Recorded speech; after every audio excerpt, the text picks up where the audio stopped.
Collision. Imagine this, the rain pours down on a dark city street. A little girl appears out of nowhere, terrified, with a secret that could destroy lives. Jason Statham is about to face his deadliest enemies, and everything he thought he knew is about to shatter. High voltage. Will he save the mother and daughter in time? High voltage. Who is really behind the attack?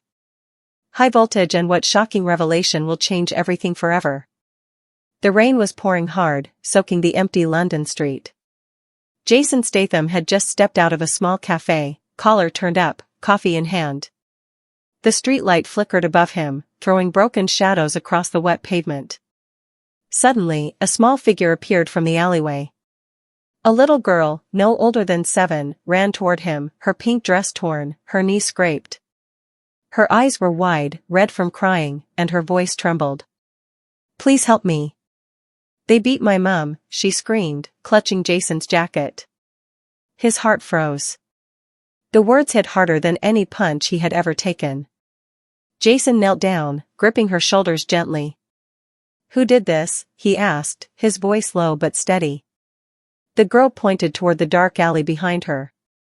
From inside, faint cries echoed. A woman's voice. Weak. Pleading. Jason's jaw tightened. He could smell the metallic tang of blood mixed with damp concrete. He stood up, sliding off his jacket, eyes scanning the darkness. The rain kept falling, louder now, as if the city itself was holding its breath. Jason took a slow step forward. The girl clung to his leg, whispering, "Please don't go, they are dangerous." But Jason looked down at her, his voice a quiet growl. "No one hurts a mother in front of her child." A shadow moved at the end of the alley. 2 men stepped into the dim light, their faces hidden under hoods. One held a metal pipe, dripping rain. The other dragged someone, behind him. Jason's pulse quickened, but his expression stayed cold. He could see the woman now, her face bruised, her hands trembling. She looked up and whispered, "They took my purse, and my daughter." Jason's knuckles cracked as he clenched his fists. The men laughed, mocking him. "What are you going to do, hero?" one sneered. Jason did not answer. He took another step forward, the puddle splashing under his boot. The air grew heavy, electric. The rain fell harder, hammering the metal rooftops and echoing through the narrow alley. Jason's boots pressed into the puddles as he squared his stance. Steam rose from the pavement, mixing with the sharp scent of wet asphalt and fear. The girl buried her face in her mother's arms. Jason glanced back, just for a second, and his expression softened. Then he turned again, his eyes hard as stone. The gang closed in, forming a half-circle around him. Their laughter was low and cruel. One of them spun a chain in his hand, another cracked his knuckles, and a third pulled out a small blade. Jason exhaled slowly. "Walk away," he said. But his tone was not a plea, it was a warning. They moved closer. A man with a scar across his cheek lunged first, swinging the chain toward Jason's face.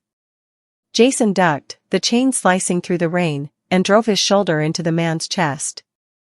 A grunt. A crash. The man hit the ground, motionless. The next one charged, shouting something Jason could barely hear through the thunder. Jason caught his wrist, twisted hard, and the knife clattered to the ground. He kicked it away, then sent the man spinning into the wall with a single blow. The others hesitated now. Their smirks faded. Jason's breathing was calm, his stance unwavering. But one figure in the back stepped forward, taller, heavier, his face hidden beneath a hood. He clapped slowly, mockingly. "Well, look who we have here," the man said, voice low and rough. "Jason Statham. The movie tough guy. Thought you were untouchable, eh?" Jason's eyes narrowed, studying him. The man pulled down his hood, revealing a deep scar across his neck. Recognition flickered in Jason's eyes. The men advanced with cold precision, their movements too disciplined for street thugs. Black gloves, matching earpieces, expressionless faces. Every step they took splashed through the puddles in perfect unison. Jason raised his hand slightly, not in surrender, but in warning. "Who sent you?" he asked, his voice steady, sharp as a blade. No answer. Only the sound of boots striking wet concrete. The little girl clung to her mother, trembling. Jason shifted his stance subtly, half guard, half protective barrier between them and the strangers. The man in front, clearly the leader, finally spoke. "Mr. Statham, you need to come with us." His tone was calm, almost rehearsed. Jason's eyes flicked to the SUV. The back door was still open. Inside, a man sat watching, a silhouette, motionless, hidden by the glow of a cigarette. Jason felt a chill crawl up his neck.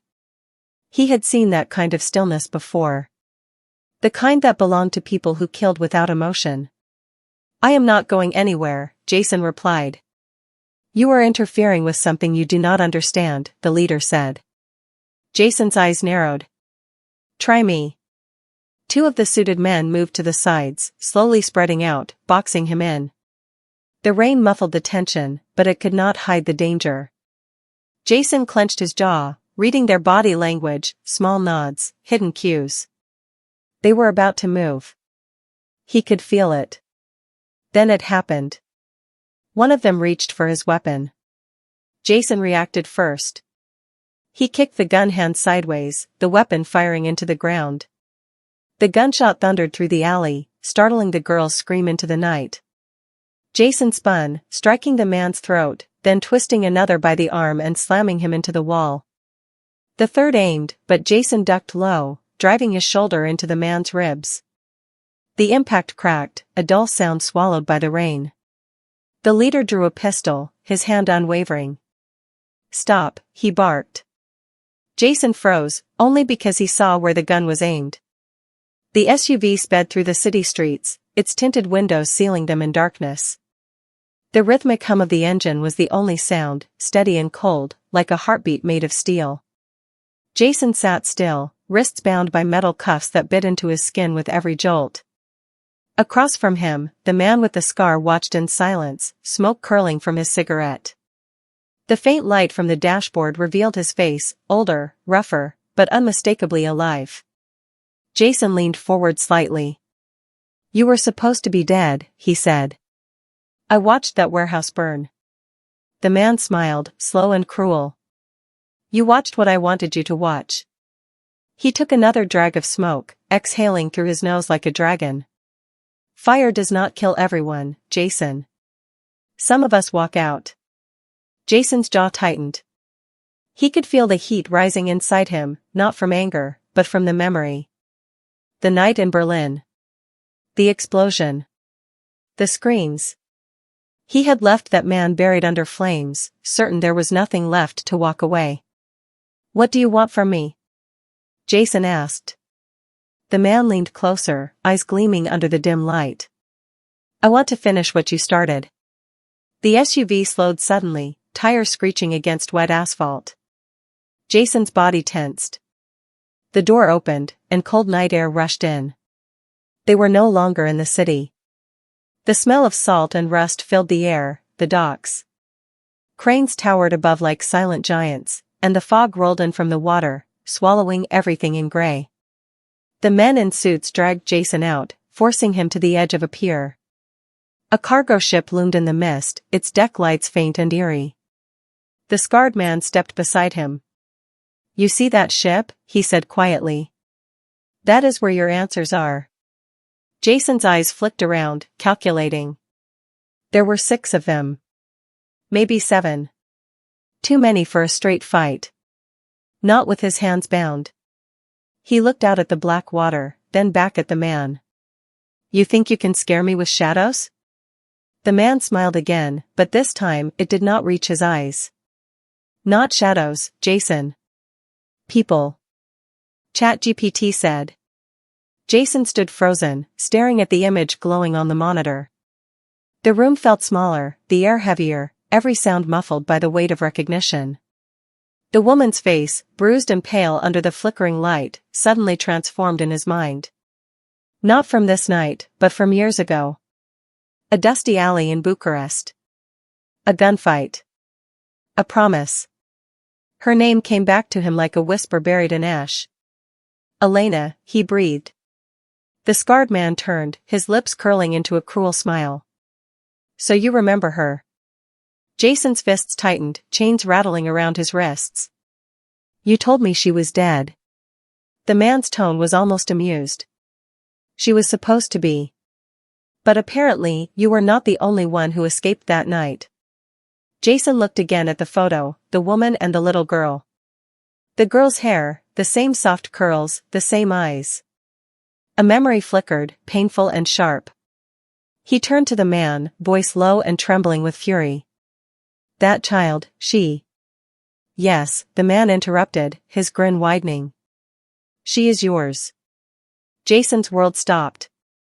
The sound of the ship faded, the rain, the hum of the engines, gone. Only the pounding of his heartbeat remained. His daughter. He looked through the glass panel on the wall, into the cargo hold beyond. Elena and the girl sat huddled together, surrounded by guards. The little girl's eyes lifted, she saw him. And in that single second, Jason saw everything. The innocence. The trust. And a silent question in her gaze. Why are you not saving me? His throat tightened. Why, he growled, turning back to the scarred man. Why involve them? The man walked slowly, circling him like a predator. Because pain is the only way to break you, Jason. You were always too disciplined. Too focused. I needed something stronger than fear. He leaned close, his voice dripping with poison. So I found your weakness. Jason's muscles trembled under the restraint. Let them go, he said. The man tilted his head. And miss the fun? No. He snapped his fingers. A guard entered, carrying a sleek black case. He placed it on the table, opened it, and inside was a small glass vial, filled with a clear, viscous liquid. Jason's stomach turned. He recognized it immediately. DX-47, a nerve agent that left no trace, no mercy. The scarred man lifted the vial carefully between two fingers. This little drop, he said softly, can kill a room in 10 seconds. But tonight, it is not for you. Jason's breath grew shallow. He stepped forward despite the guard's grips tightening on his arms. You lay a hand on them. The man smiled, unshaken. Then behave. Do what I ask, and maybe, just maybe, they live. Jason's eyes locked on him, burning with quiet rage. What do you want me to do? The man gestured toward the screens, where a new feed appeared. A digital map of the city. Red dots blinked across London, 12 locations. I want you to finish the mission you abandoned, the man said. The one in Berlin. You have something I need, the drive. The one you hid before the fire. Jason frowned. I destroyed it. The man chuckled. You destroyed a drive. Not the drive. The real one is still out there. And you are going to help me find it. Jason's mind raced.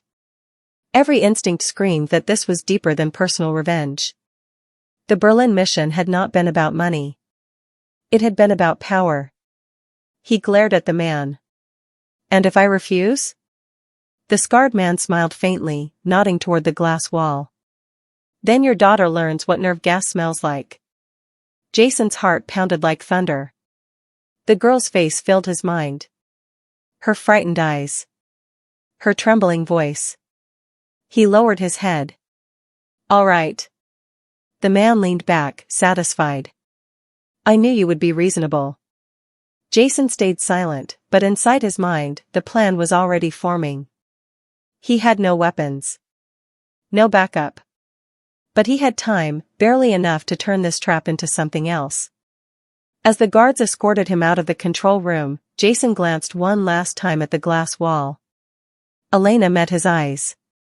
And in that brief, wordless exchange, she understood. He was not giving up. He was going to fight. For her. For their daughter. Jason moved through the corridor with measured steps, each one a calculation. His hands were still bound, but his mind was free, sharpening with every heartbeat. The ship creaked around him like a living beast. A guard walked beside him, eyes bored, radio crackling softly. Jason listened to the rhythm of their patrol, counting gaps and echoes. He noticed the bolt panels, the weak welds, the one loose hinge near the engine room. In the cargo hold, Elena sat rigid, the child asleep on her lap from exhaustion and shock. Elena glanced at Jason when the guards turned their heads. Their eyes met again, no words, only a promise burning between them. They led Jason down to the lower decks, past stacked crates and rusted chains. The air smelled of oil, old rope, and something that tasted like metal on the tongue. He watched a lone worker smoking by a railing, oblivious to the drama unfolding. Jason used the brief distraction. He shifted his weight, letting the cuffs rub until the metal freed a small shard from his watch. He had always kept tricks. Old habits from old days.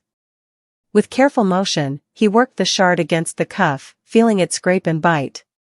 The guard joked about football on the radio. Jason smiled with his eyes while his hands moved in silence. A small click. A whisper of metal giving way. When the guards prodded him into a dim cell, they did not search thoroughly. They left a pistol against the wall, careless arrogance sitting heavy in the room. Jason waited until the footsteps faded, the radio static returning to its monotone. Then he acted. He lifted the pistol with his bound hands, angling the muzzle against the lock mechanism. A single shot shattered the padlock and sent a flurry of sparks into the stale air. Freedom came in a small, loud sound. Jason stepped out and moved like a shadow stitched to the ship. He neutralized two guards without making a sound, using the butt of the pistol and the ship's metal skin for leverage. Each hit was precise. Efficient. Clinical. He found the engineering access and slipped inside the belly of the ship. Heat pressed against his face, steam hissed through pipes, and the hum of the engines thrummed under his feet. This part of the ship smelled like labor and secrets. On a maintenance table, Jason found a length of chain and a wrench. He fashioned makeshift cuffs and concealed them under his jacket. Every tool was a promise now. Up above, the control room continued to watch blinking screens. The scarred man walked through, confident, sipping dark coffee. He talked quietly into his earpiece, unaware that the hunter had become the ghost in his own house. Jason climbed the ladder to the deck with the patience of a man who had rehearsed the climb 1,000 times. He stayed low, using the fog as a cloak, stepping over wet ropes and sleeping crewmen. The night was a cold, breathing thing around him. He reached the cargo hold where Elena and the child were kept. Two guards paced like metronomes. Jason waited for the smaller one to turn, then struck. A single elbow to the jaw, a quick tie, then the other. Elena woke with a start and saw him standing there. For a moment she stared at him as if the world had split and remade itself. Tears came slow at first, then in a flood. ChatGPT said.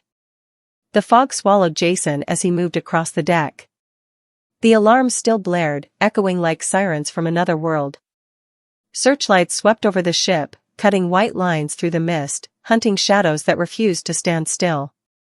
Jason ducked low, sliding behind a crate as a group of armed men stormed past. Their boots thudded in rhythm, their radios hissing with frantic orders. Contain the lower deck. The package must not escape. He smirked grimly. Package. That was what they called Elena and his daughter. Not people, assets. That single thought fueled the fire inside him. He moved fast, smooth, silent.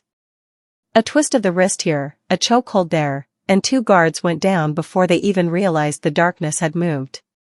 He stripped one of their vests, took the earpiece, and joined the chaos disguised. Unit 3 checking cargo bay, he muttered into the radio. The voice on the other end crackled, copy that. Keep eyes on the targets. Jason's eyes narrowed. They knew Elena was gone. He turned toward the lower ramp, every muscle tense. The fog thickened, rolling like smoke from a burning sea. The ship's horn wailed once, long and low, before cutting off abruptly. Something was wrong. A sudden explosion ripped through the air. A fireball erupted from the aft deck, throwing Jason to the ground.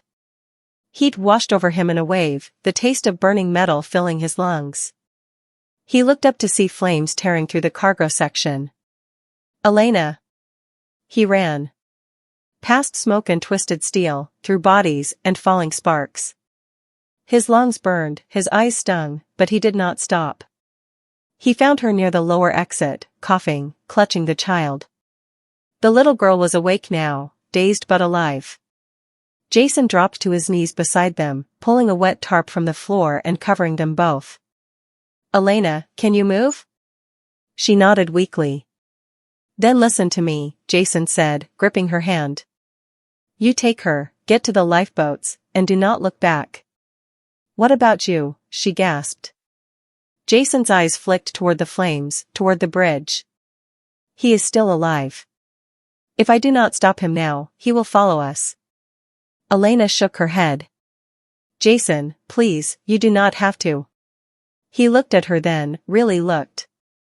All the years of silence, the guilt, the running. And now, the truth. He leaned close, his voice breaking for the first time. I left you once. I will not do it again. Before she could answer, he stood and vanished into the smoke.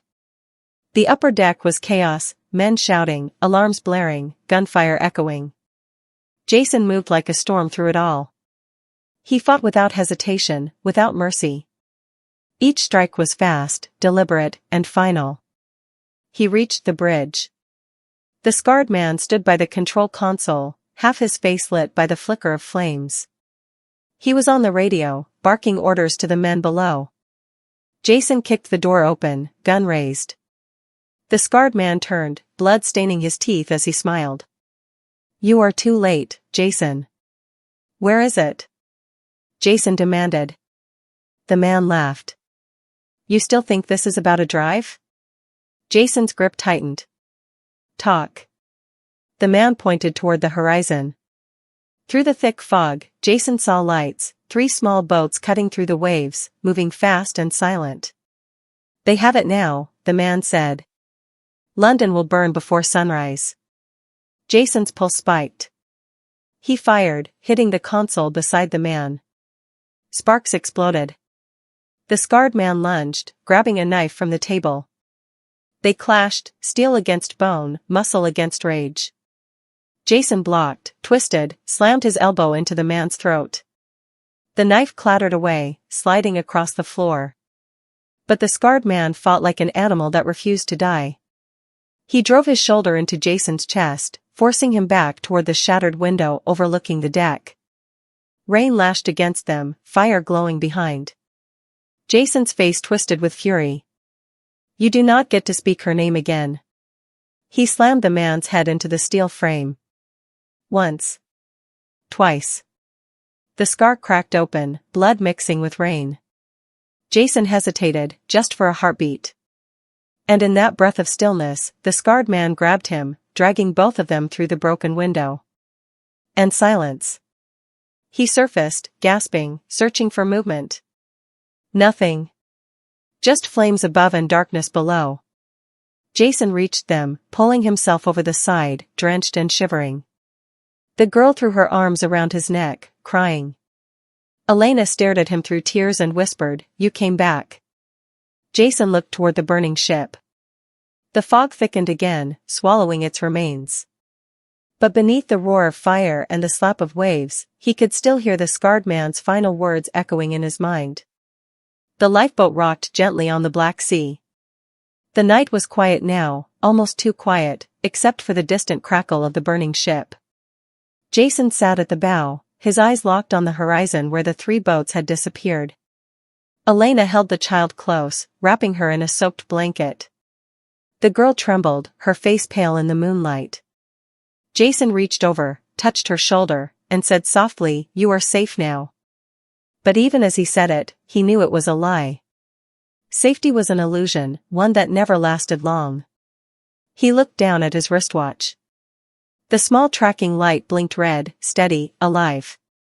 A signal. He pressed a hidden button beneath the casing. Somewhere far away, in a dark command room buried under London, someone would see the alert. Jason? Elena's voice trembled. What happens now? He stared out across the endless dark water. They took the drive, he said. It has every name. Every account. Every contact in the operation. Her breath caught. You mean? Yes, he interrupted. Every corrupt official, every agent they paid, every soldier they bought. The wind picked up, whispering over the waves. Jason turned back to her, his face cold, unyielding. If that data reaches the wrong hands, it will start a war none of us can stop. Elena's eyes filled with fear. But you destroyed the ship. How could they still have it? Jason leaned forward, resting his elbows on his knees. They were never there for the ship, he said quietly. It was bait. The realization struck her like a blade. Then who were they after? Jason looked at her. The silence between them stretched thin. They were after me. For a long moment, neither spoke. Only the sound of the waves filled the space between their thoughts. Then, faintly, a low rumble echoed from the distance, the sound of a helicopter approaching. Jason's head snapped up. The lights appeared through the mist, two military choppers cutting across the water, their spotlights sweeping the waves. Elena's hand tightened around his arm. Are they ours? Jason did not answer. He just watched the helicopters draw closer, his mind racing. Too fast. Too soon. No rescue team should have arrived yet. He stood, reaching for the small pistol tucked under his vest. Get down, he whispered. The first helicopter stopped above them, blades slicing the night air. A voice shouted through a megaphone, distorted by the roar. Jason Statham. Stand down. You are under arrest for breach of national security. Elena's eyes widened in disbelief. What? Jason, what are they saying? Jason froze, his expression unreadable. The soldiers on the helicopter aimed their rifles. He raised his hand slowly. Do not move, the voice barked again. Rain began to fall, slow, heavy drops splashing on the sea surface. Jason looked up into the downpour, blinking against the light. I knew this day would come, he said quietly. Jason's heart stopped for a moment, staring at the pistol aimed at Elena. Time seemed to stretch, the rain falling heavier, the waves rocking the lifeboat like a cradle of doom. Then Jason moved. Faster than thought, a blur of motion honed from years of survival.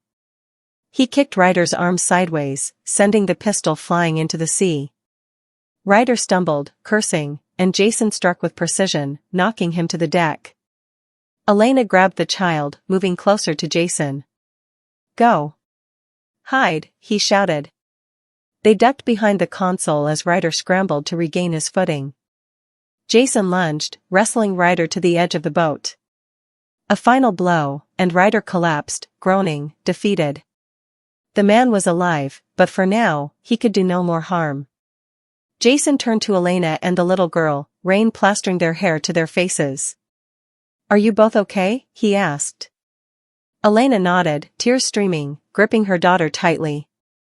You saved us, she whispered.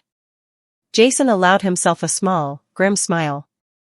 This is not over, he said quietly. But tonight, we survive. That is enough. The first hints of dawn broke over the horizon, casting silver light across the churning sea. The burned wreckage of the ship smoldered in the distance, a dark reminder of what they had endured.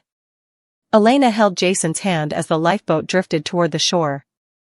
The little girl leaned against him, exhausted but safe. For the first time in hours, Jason allowed himself to breathe. Some battles would continue. Some enemies still lurked in the shadows. But for now, they were alive, together, and free.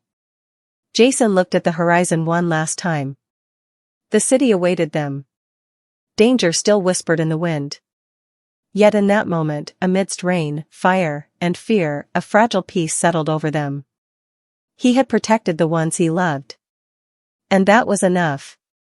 The sea stretched endlessly ahead, silver and calm under the morning light. And Jason, Elena, and their daughter disappeared into it, ready to face whatever came next, together.